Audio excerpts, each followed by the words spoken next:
Okay, now we are incredibly lucky to have our next speaker, and I'm going to ask Roger Miller to come up and introduce him formally. Thanks. Roger.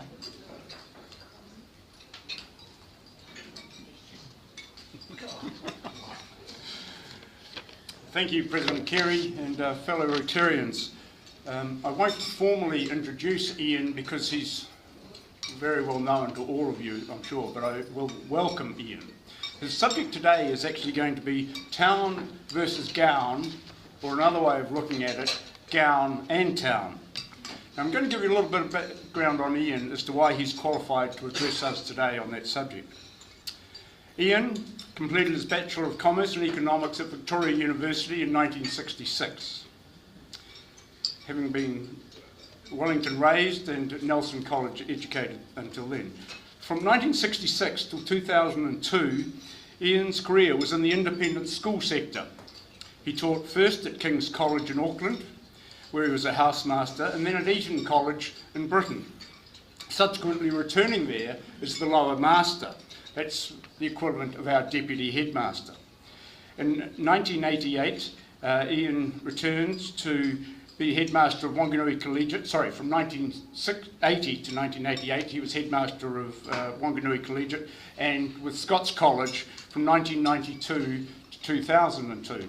And I had the pleasure of appointing Ian to that role and being his chairman for a number of years. And that was, I think, my payback for when Ian was my Bible class teacher at Kandala Presbyterian Church.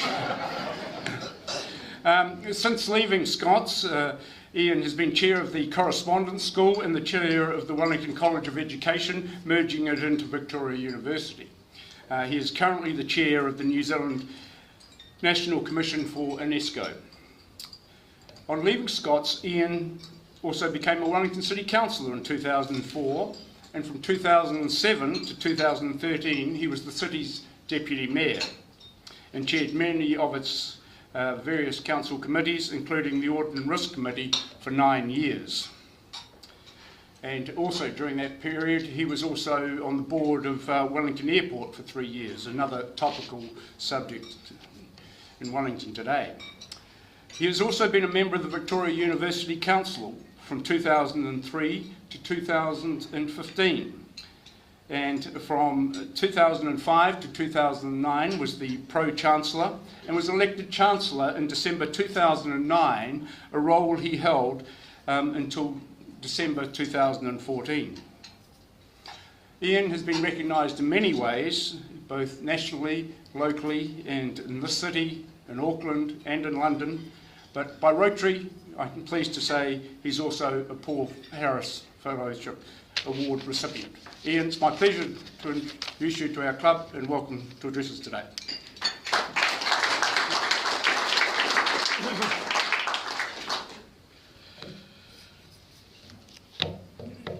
Kerry said, hurry up with your pudding, you're speaking soon, so I'm just sort of getting over the indigestion at this stage. But Madam President and members of the Rotary Club of Wellington, I do actually want to mention particularly Kerry because it is a local government election year, and that's something that reminds one of Kerry's legacy to this city, which has been, of course, in my opinion, quite outstanding, the service that she gave here.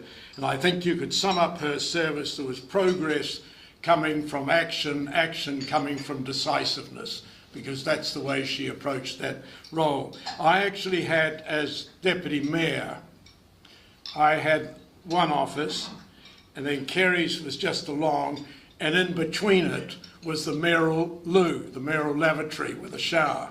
I can assure you I never sat on that throne the whole time I was Deputy Mayor. I gave it a wide berth.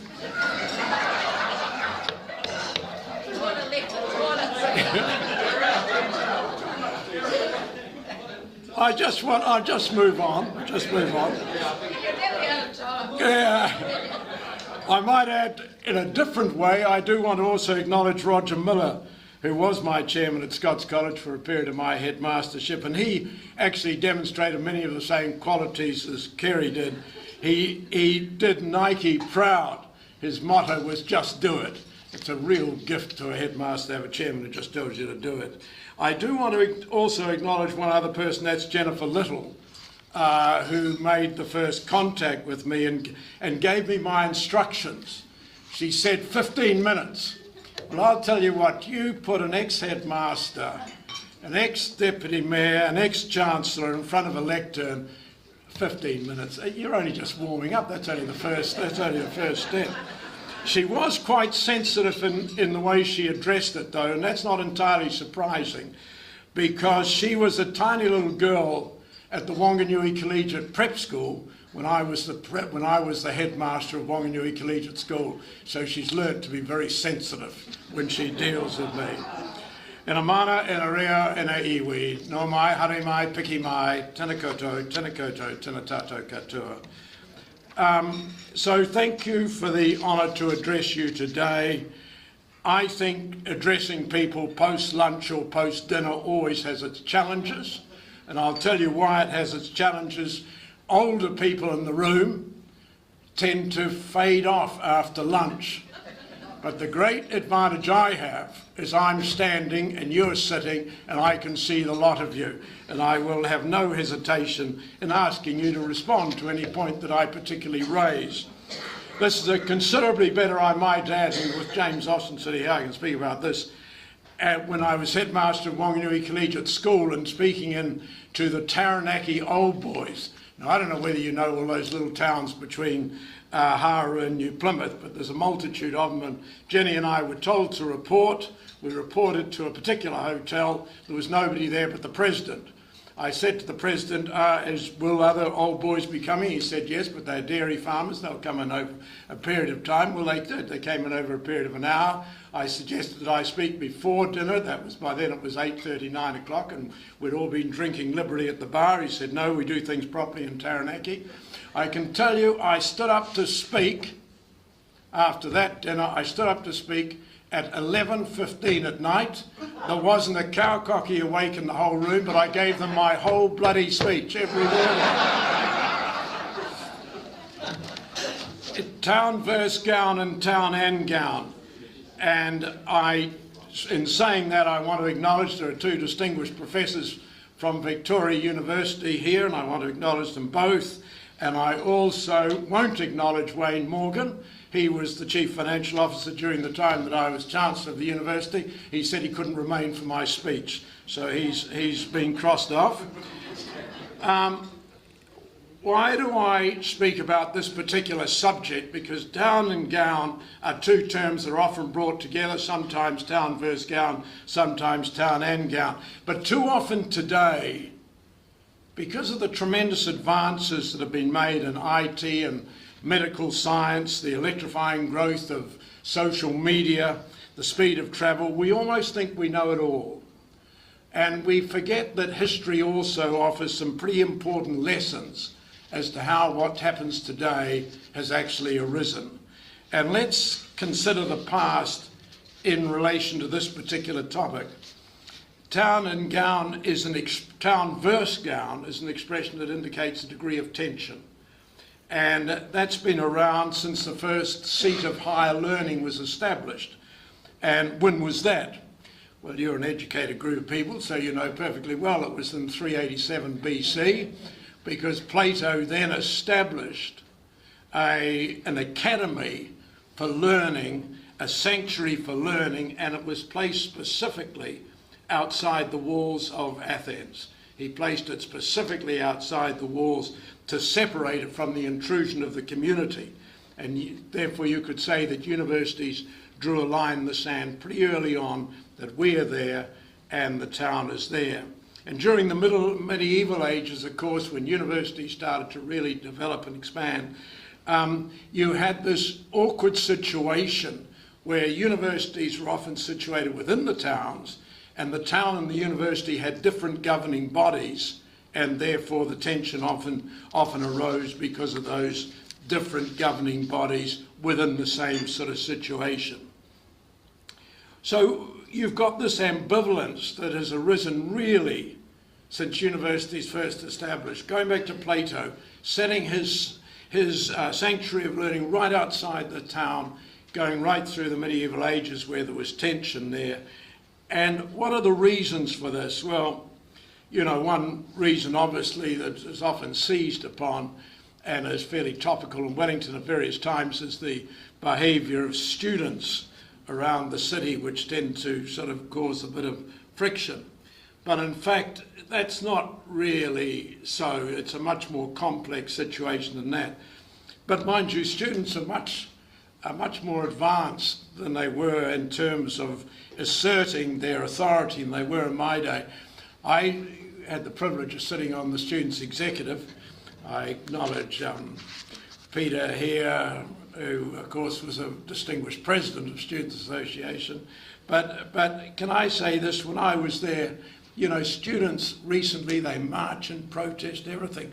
Well, the biggest protest that John McGrath was president, I was vice president, the biggest protest we were involved in, we were sitting down at lunch in the cafeteria and we suddenly got, the students are protesting. And we rushed outside like responsible senior leaders of the university in those days, and they were quite right, they were protesting. They were lying on Kelvin Parade because they wanted a pedestrian crossing. They used to put that alongside the Vietnam protests and everything. We were very civilised in those days. Slightly more civilised, I might add, than at Eton College when I was there. That Eton's got some universities in the vicinity. And one night about midnight I had a ring from the security on duty there to say that a student had been, a young student, a third form, had been kidnapped. And what had happened is, as a capping prank from a local university, there was a dare on that they could actually kidnap an Etonian student. They didn't quite realise that you start kidnapping Etonians, you're actually stepping into fairly hot water. So what are the complex causes of this tension between town and gown if it's not exclusively to do with students? So let me look at the two, because to really understand the tension, you've really got to understand the drivers of these institutions. And if we look first of all at the university, the gown, the core activity of a university is going to be its teaching and learning and its research, simply also cultivating intellectual, social and creative capital, to quote the current Vice-Chancellor. Plus, of course, and increasingly so, an emphasis on effective HR management of staff and high-quality pastoral care of students. So that's where the university positions itself in terms of its core activities. But furthermore, there's a fundamental principle in universities, and that is academic freedom. And academic freedom is sometimes means that universities can call themselves the conscience and critic of society. Plus, there's also a belief in autonomy from outside influence in its governance. So that's how universities see themselves, in teaching and learning and research, being the conscience and critic of society, ensuring there's academic freedom, ensuring that they aren't overly influenced outside. What about the town? What about the other component of this town versus gown, town and gown? And to understand the town, you've probably got to look at the two major representations of the town in terms of the relationship with the university. And one, of course, is central government, and the other, of course, is local government. And of course, central government has a place and has an impact on universities in most countries. And not surprisingly, and New Zealand is no exception, because one obvious part of the relationship between central government and universities is they are the major funder. They're a considerably greater funder than the university students themselves. University student fees, approximately at Victoria, I finished there as Chancellor in 2014, there was about 79 to 80 million came in student fees. Just international fees paid another 7%, so the student fees are about 21%, another 7% for international. So probably coming up to 30%. But the government grant is 156 million, now 163 million. The government grant is 41% of Victoria's total revenue of about 400 million. So it's about 41% of that comes from central government, and other monies come from central government in addition to that, coming through contracts, research grants, etc., etc. So you've got the university on the one hand looking at itself and saying, we have a role to play in teaching and learning and research, etc., etc. We want to make our contribution to New Zealand, but we've got to have the autonomy to do it the way we feel is most justified. On the other hand, you've got a government who says we are a major funder of the universities, the taxpayers are major funders, therefore we require or are entitled to have some influence. Back to the university again, the university, to actually achieve what it sets out to do, of course wants to attract the best staff, and it's entitled to do that. But here it operates in an international market with much higher costs than domestically. And so it operates in higher costs than domestically, and also for specialist equipment. And so the best staff expect to be acknowledged personally and well supported in facilities and property. And if you want to attract the best staff, and you've got two most distinguished professors amongst you today, but if you want to attract and keep them, they're part of an international market, and you're not just dealing with the domestic side of CPI. And so there's a fairly constant request from universities to government to increase the funding to enable it to cope with that particular demand. The government, on the other hand, says, we are your major funder, therefore this is how we see New Zealand as a whole. And at the moment, as you're probably aware, the government's putting enormous emphasis on STEM subjects, on science, technology, engineering and mathematics. Now they're saying that's where the emphasis should be, and they are able to impose that signal by, of course, varying the amount of grant money that comes through for certain subjects against other subjects. So they are able to actually have influence, or by capping the numbers in certain fields. So the government does actually have the ability to say, yes, you've got academic freedom, but we are your major funder, therefore we're going to also have our say. And while the university's independence is very important, at the end of last year the government then determined that the university councils will be reduced in size from 19 or 20 down to 12. I might add that was a move that I fully supported. I think it has a lot of logic to it, as long as there remains a real diversity, a real cross-spectrum of individuals on a university council. They can't all come out of the same pocket, so to speak. You still want that diversity on a council, but I think 12 is probably a pretty good number after the 19 or 20 that I chaired for 5 years or so. And I had the privilege of very good councils, but nonetheless, I think the flexibility that's required in universities, a slightly smaller number probably helps.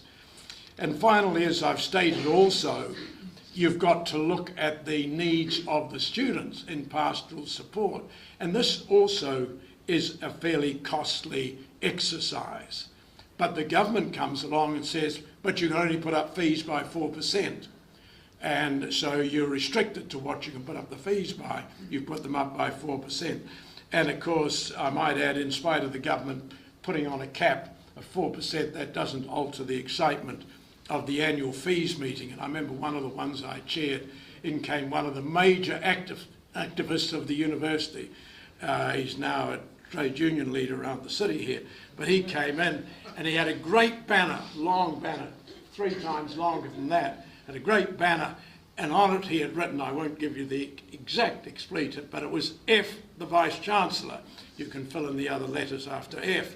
So it F the Vice-Chancellor, and he hung it over the balcony of the council chamber for all to admire his handiwork. One mistake, he hung it upside down. I've been told, look, Kerry, I'm only up to page 5. So I now go to local government, very important. I think the problem with local government, There won't be any Q&A, Kerry. I don't want Q&A. This is more important. They're riveted, Kerry. How could you stop them? Let's go to local government now. There are two issues that cause tension between local government and universities. One is, of course, very obvious in Wellington. Wellington, when I was on the council, had 1,000 beds. It's now got 3,000 beds throughout Wellington City. So you've got 3,000 students living in the city, but you've got an increasing number of people living in a city. And so students, and we tend to forget our younger days pretty quickly, but the behaviour of students won't always gel with the interpretation of what the inner city residents are looking for. So inner city residents put pressure on councillors and say boom, boom, boom. And then you've also, so that growth of hostels. I might add, a hostel that's been in the news lately, which is in the top of Bulcott Street. When I finished at the University Council, they thought they would honour me by naming it after me. But we lived in Herbert Gardens, and Jenny said emphatically to me, there's no way I'm looking out the kitchen window seeing your damn name and lights across there. But I'll tell you, I'm very pleased it's not after the trouble I've had there. The other one is capital expenditure. With capital expenditure, and those of you that are in this sort of game of capital expenditure will know the challenges. You face so many hurdles as you go through. One of the last things I had to do as Chancellor was sign off on about 90 million to build a new science facility. Management always get governance to sign off on the big debt so that governments go to jail, not them. But I signed off on this. But then you've got to go through the myriad of resource consents. You've got to go through, listen to consultations with your neighbours. You've got to go through all sorts of plan changes that come up during the course of the thing. And you almost get to the stage where you wonder whether the town really wants you to do development work.